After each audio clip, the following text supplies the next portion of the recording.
all about people.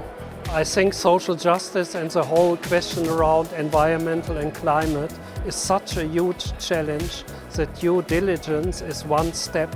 Most of our clients and the companies accept the idea and see the necessity that supply chain due diligence is important. We should not see reporting as something that we do for the sake of reporting.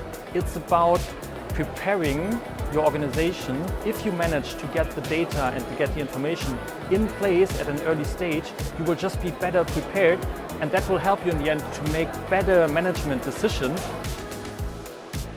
Like, there's a lot of information that companies need to gather, and it's way too much to collect that manually in the end. They usually don't have these compliance mechanisms, and so they need to build that from scratch.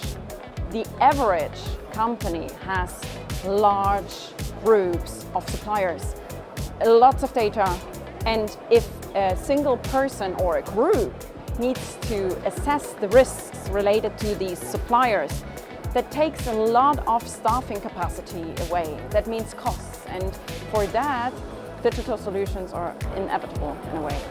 And that these tools play a crucial role to not only fulfill compliance requirements, but to prepare your organization for the future requirements.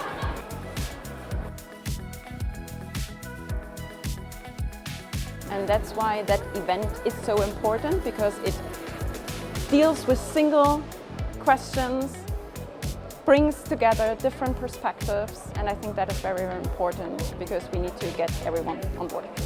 And additionally, to provide them with basic information, but as well with solutions for the requirements that are coming up. So I think this one here is really valuable. It was new for me, all around the sustainability, and was very informative. You get a lot of very practical information, which is the basis for each of us to go on. I had the feeling really to be good informed rather than somebody wants to sell something. And it's a lot of learnings and discussions where you can share experience.